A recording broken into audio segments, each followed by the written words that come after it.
नमस्कार दोस्तों, स्वागत है आप सभी का एजुकरेंट इंडिया पर। दोस्तों, इस वक्त अमित शाह जो है वो फुल आक्रामकता के साथ अपना हर कार्य करने में लगे हुए हैं, जिसमें से अमित शाह ने फिलहाल में जो दिल्ली ब्लास्ट हुआ है उसको लेकर एक बयान दिया है, जिसके तहत फिलहाल में वो कुछ ज़्यादा सुर्खियों में आ गए हैं। उन्होंने कहा है कि जिन्होंने दिल्ली ब्लास्ट को लेकर इस घटना को अंजाम दिया है, ये जो ब्लास्ट किया है, उनको हम इस तरह से सज़ा देंगे कि आने वाली पुश्तें याद रखेंगी।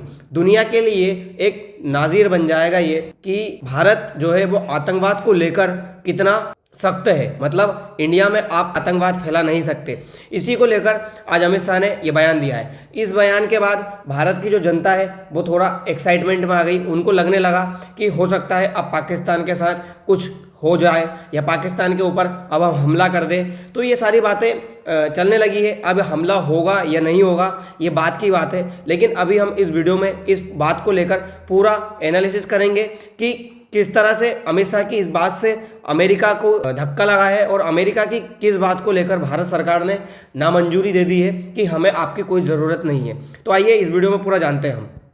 दोस्तों, आपको पता होगा कि जैसे ही दिल्ली ब्लास्ट हुआ उसको लेकर अमेरिका ने पहले ये कहा था कि भारत के अंतर्गत जो ये धमाका हुआ है ये बहुत दुखद है।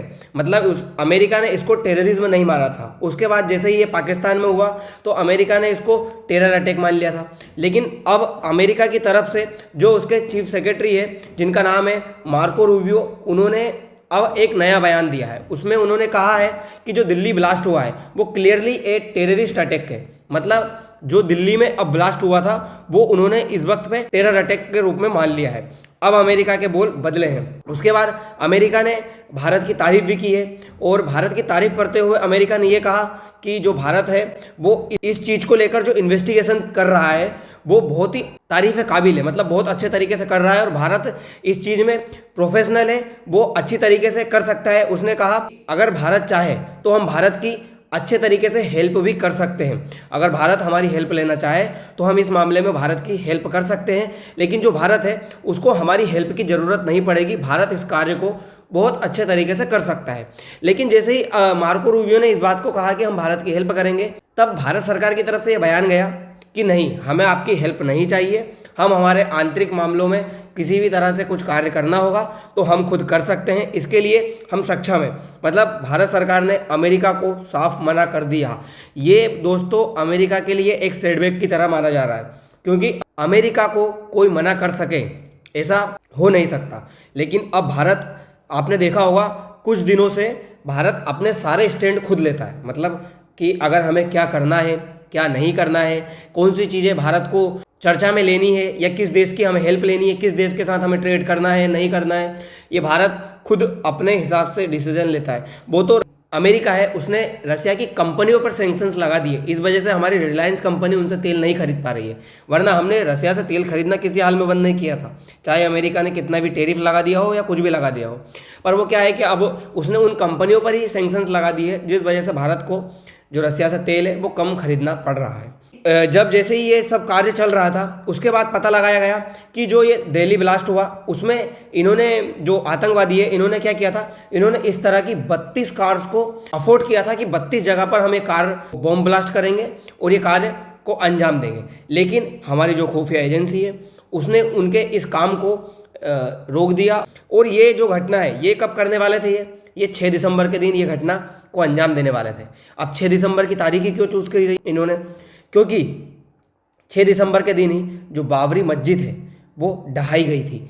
बताया जा रहा है कि ये बाबरी मस्जिद का बदला लेने के लिए जो ये घटना है इसको अंजाम देना चाह रहे थे। वहीं इसके बाद क्या हुआ है कि जो अल-फलाह यूनिवर्सिटी है इसकी जो मेंबरशिप है उसको सस्पेंड कर दिया गया है। AIU की तरफ से इसकी जो मेंबरशिप है उसको सस्पेंड कर दिया गया है। AIU का कहना है कि जो ये अल-फलाह यूनिवर्सिटी है इसके जो कार्य है वो संदिग्धपूर्ण है, उन पर ये सवाल उठाए जा सकते हैं कि कहीं ना कहीं ये आतंकवादी एक्टिविटी से कनेक्ट हो रहे हैं, और जो ये पैरामीटर है यूनिवर्सिटी के उस पर ये खरा नहीं उतर पा रही है। इस वजह से इस यूनिवर्सिटी के जो मेंबरशिप है उसको ख़त्म कर दिया गया है। सवाल ये पैदा होता है कि इसकी मेंबरशिप दी क्यों गई थी? जब ये पहले से ही पता था कि इसके जो सारे डॉक्यूमेंट्स हैं वो सही तरीके से नहीं है, वो पूरी तरह से कंप्लीट नहीं है, तो फिर इसको मेंबरशिप देना ही गलत बात था। इसको 2016 से 2018 से इसको रिन्यू भी कराया गया, जबकि 2016 और 18 में तो बीजेपी की ही सरकार थी, उसके बाद भी ये सब चीज़ें चलती रही, इस पर पूरी तरह से प्रॉपर ध्यान नहीं दिया गया। अच्छा, इसके बाद फिर पता लगाया गया इसका जो फाउंडर है सिद्दीकी, उसके बारे में पता चला तो ये भी शंका के घेरे में आ गया।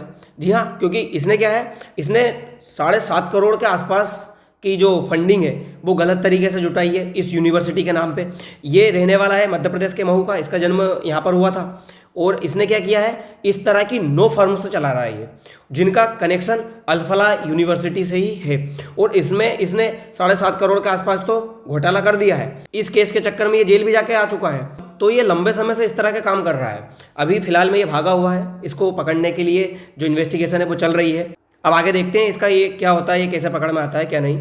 तो चलिए, आपने ये पता लगा लिया कि दिल्ली में ब्लास्ट क्यों हुआ था, आपने इसको आतंकवादी एक्टिविटी के तहत इसको मान लिया, आपने ये पता लगा लिया कि 32 और कारें थी जिनको ये ब्लास्ट करने वाले थे, आपने अल-फलाह यूनिवर्सिटी पर मेंबरशिप है उसको रद्द कर दिया, आप ये सारे कार्य कर रहे हैं। लेकिन अब भारत सरकार ऐसा क्या करने वाली है जिसके लिए इतना ज़्यादा माहौल बना हुआ है कि भारत सरकार अब कुछ अलग करेगी? आपने गौर किया होगा कि जो भारत सरकार है उसने अभी तक पाकिस्तान का ऑफिशियली नाम नहीं लिया है कि इन सब में पाकिस्तान इन्वॉल्व है, और ना ही बांग्लादेश का नाम लिया है। बेशक वो दोनों इस चीज़ में इन्वॉल्व है, ये हम भी जानते हैं कि उनकी पाकिस्तान और बांग्लादेश के अलावा ये कोई और नहीं कर सकता, लेकिन अभी भारत सरकार इसमें पूरी तरह से ऑफिशियली अनाउंस नहीं कर रही है कि इसमें पाकिस्तान का या बांग्लादेश का हाथ है। तो कहीं ना कहीं ये भारत सरकार की एक स्ट्रेटजी है। भारत सरकार ये चाह रही है कि एक बार पुख्ता प्रूफ मिल जाए कि हाँ इसमें पाकिस्तान के हाथ है और यह बांग्लादेश के हाथ है, तो फिर हम इसको किसी न किसी तरह से पाकिस्तान पर ढोल के उसके ऊपर हमने कार्रवाई करते हैं। जो एक्ट ऑफ वार के तहत हम इस बार कार्रवाई करने वाले हैं वो हम कर सकते हैं। सुनने में ये आ रहा है कि जो बांग्लादेश है उसको इन्होंने ऐसा केंद्र बना रखा है बहुत सारे देशों ने, जैसे तुर्की भी यहाँ पे इन्वॉल्व हो रहा है, पाकिस्तान तो पूरी तरह से इन्वॉल्व है, चाइना भी इन्वॉल्व है, अजरबैजान भी इन्वॉल्व है। ये बांग्लादेश में बैठ के ये सारी एक्टिविटीज़ का ऊपर प्लान बना रहे हैं कि किस तरह से भारत को तोड़ा जाए, किस तरह से इस चिकन नेक से भारत को अलग किया जाए। ये सारा प्लान इनका ये चल रहा है कि भारत में किस तरह से जहर घोला जाए। तो फिलहाल में बांग्लादेश सबके केंद्र में बना हुआ है। तो अब जो भारत कह रहा है कि आने वाले टाइम में दुनिया देखेगी कि हम किस तरह से इस चीज़ों से निपटते हैं, तो अब भारत ये बताना चाह रहा है कि हम ये जो जड़ है ना, इस जड़ को अब पूरी तरह से खत्म करने वाले हैं। पहले ये काम करेंगे कि जो हमारे देश के अंदर लोग हैं जो देश को धोखा दे रहे हैं, अब उनके खिलाफ कार्रवाई शुरू होगी। आइए समझते हैं ये कैसे क्या मैटर काम करने वाला है। तो पहला सवाल तो ये कि इस सब में अमित शाह क्या करेंगे? ये काम तो फॉरेन मिनिस्टर या नरेंद्र मोदी या जयशंकर साहब इनका होना चाहिए। अमित शाह इसमें इसलिए सबसे ज़्यादा इन्वॉल्व हो रहे हैं क्योंकि अमित शाह है होम मिनिस्टर, और हम बाहर के जो काम है, मतलब बाहर किसी दूसरे देश पर इल्ज़ाम लगाने के लिए, ये सब करने के लिए, इससे पहले हम ये करने वाले हैं कि जो हमारे देश के अंदर हो रहा है, क्योंकि आपको पता है कि अल-फलाह यूनिवर्सिटी का कोई व्यक्ति है, वो यहाँ पे बैठा है और यहाँ से उसके पास 2900 किलोग्राम के आसपास विस्फोट बरामद हो रहा है, और उसके पास कुछ ऐसी चीज़ें भी निकल रही है, बताया जा रहा है AK-47 राइफल से, और कुछ संदिग्ध चीज़ें जैसे रिमोट है बम ब्लास्ट करने के लिए, सारी चीज़ें उसके पास कहीं ना कहीं से आ रही है। तो ये कहाँ से आ रही है, इसके बारे में अब पता लगाया जाएगा। ये पता लगाया जाएगा कि कोई ना कोई तो है जो या इंडिया में रहकर इसकी मदद कर रहा है, इसको फंडिंग दे रहा है, क्योंकि ये यहाँ पे रह रहा है तो इसको खाने के लिए पैसे चाहिए, रहने के लिए जीविका के लिए पैसे चाहिए। ये पैसे आ कहाँ से रहे हैं? और ये जो सामान है ये देश के अंतर्गत तो है नहीं, विस्फोट का इसके पास सामान है जो कि ये रिमोट कहाँ से आ जाएगा, ये AK-47 राइफल्स इनके पास कहाँ से आ जाएगी, ये सब चीज़ें कहीं ना कहीं पाकिस्तान से या तो नेपाल जा रही होगी, पाकिस्तान के जरिए बांग्लादेश आ रही होगी, ये इनके जरिए फिर भारत में इंटर हो रही होगी, और भारत में इसके पास यहाँ तक पहुँचाई जा रही होगी, किसी ना किसी के द्वारा तो यहाँ पे इसको पहुँचाया जा रहा होगा। तो इन सब चीज़ों का पता लगाया जाएगा अब अमित शाह के द्वारा। अमित शाह पहले से ही इसमें इन्वॉल्व है, लेकिन अब कुछ तेज़ी से, मतलब आक्रामक तरीके से इसमें इन्वॉल्व होंगे और इसका पता लगाएंगे। और अब हमें फ़र्क नहीं पड़ता कि दूसरे देश के लोग क्या कहें, कैसे हम किसी के तहत काम कर रहे नहीं कर रहे। पहले ये बताया जा रहा था कि को जो नक्सलवादी को ख़त्म करने के लिए मारने की कोशिश कर रहे थे, तो बताया जा रहा था कि नहीं, नक्सलवादी को क्यों मारना, वो भी तो इंसान है। नहीं, अब ये सब चीज़ें नहीं चलेंगी, हमारे देश को नुकसान हो रहा है। अब हम इसमें पूरी तरह से वो कार्य करेंगे जिससे कि आतंकवादी को, नक्सलवादी को ख़त्म किया जा सके, और अब हमें किसी दूसरे देश की इन्वॉल्वमेंट की ज़रूरत नहीं है। अच्छा, अब अमित शाह ये कार्य करेंगे। दूसरा, अमित शाह क्या करेंगे, अब ये करेंगे कि जैसे मान लो इनके पास अब ये कार थी, ये कार फर्स्ट हैंड तो किसी के पास कोई सी भी कार नहीं थी, इनकी जो 32 कार थी इनमें, ये fourth hand, third hand, fourth hand, इस हिसाब से इनके पास कार थी। तो ये कितने में भी खरीदी, ये कम से कम 50-60 हज़ार में तो खरीदी होंगी। तो ये जो 50-60 हज़ार रुपये हैं, ये इसके पास कहाँ से आ रहे हैं, इन आतंकवादियों के पास? वो पैसा कहीं ना कहीं किसी ना किसी NGO की वजह से आ रहा है। इसमें मतलब बहुत सारे ऐसे NGOs हैं जो ये बोल देते हैं कि हमारे पास फॉरेन इन्वेस्टमेंट आ रहा है, फॉरेन की तरफ से जो पैसे हैं वो आ रहे हैं, लेकिन वो बताते नहीं है कि किस काम में यूज़ लेना है कि नहीं। कुछ दिन पहले ये बताया गया था कि दिल्ली में एक ऐसी बैंक बनेगी जिसमें पहले NGO के पैसे वहाँ पे आएंगे, फिर उसके बाद NGO के पास जाएंगे, लेकिन ऐसा काम पूरी तरह से अप्लाईमेंट हो नहीं पाया। तो ये कहीं ना कहीं NGO की वजह से इनके पास ये पैसे पहुँच रहे हैं। तो इस तरह के NGO को ढूंढा जाएगा कि ये कौन से NGO है जो इनको पैसे पहुँचा रहे हैं। अगला काम ये होगा कि जो इस तरह के स्कूल्स, कॉलेज और या मदरसे चलाए जा रहे हैं जिसमें गलत कार्य सिखाया जा रहा है, देश के खिलाफ भड़काया जा रहा है, उन लोग मदरसों या उन स्कूल को पकड़ा जाएगा और तोड़ा जाएगा। अब ये काम किया जाएगा कि कहीं से इस तरह के नए लोग नहीं बनाए जाए। और अगला कार्य ये होगा कि जो माइग्रेशन है, जैसे बांग्लादेश से लोग आए हुए हैं और ये म्यांमार से लोग आए हुए हैं, कोई पाकिस्तान से आए हुए हैं। आपको याद होगा ऑपरेशन सिंदूर के टाइम पे भारत सरकार ने ये कहा था कि जो पाकिस्तान के हैं वो वापस पाकिस्तान चले जाए। तो कहीं तो गए, लेकिन बहुत सारे नहीं भी गए, तो उनको अब पूरी तरह से वापस पाकिस्तान भेजा जाएगा। अभी जैसे SIR चला, इसमें बिहार में बहुत सारे लोग ऐसे थे जो यहाँ के थे ही नहीं, उनको पूरी तरह से बाहर निकाला गया। अब पश्चिम बंगाल में ये काम होने वाला है, और पश्चिम बंगाल से आप देखिएगा बहुत सारे लोग ऐसे निकलेंगे जो वैलिड ही नहीं है, वहाँ के है ही नहीं, उसके बाद उनको भगाया जाएगा। क्योंकि जैसे ही SIR हुआ, उसमें एक भी ऐसा इंसान नहीं निकल कर आया जिसने ये कहा हो कि मैं वैलिड था और मेरा नाम काट दिया। मतलब कहीं ना कहीं तो गड़बड़ हो रही है। इस गड़बड़ को पकड़ा जाएगा और इसको नष्ट किया जाएगा। जब इन सब की सफाई हो जाएगी, ये देश के अंदर जो गंदगी फैली हुई है ना, इसकी जब सफाई हो जाएगी, उसके बाद हम बाहर फिर ध्यान देंगे। फिर हम किसी न किसी तरह से बस ये करेंगे कि हाँ, अब पाकिस्तान ये बोल दे कि ये कहीं ना कहीं से इसमें का हाथ था इस चीज़ में, या ये बोले कि नहीं ये होना नहीं चाहिए था, आप नक्सलियों को क्यों मार रहे हो, ऐसा वैसा।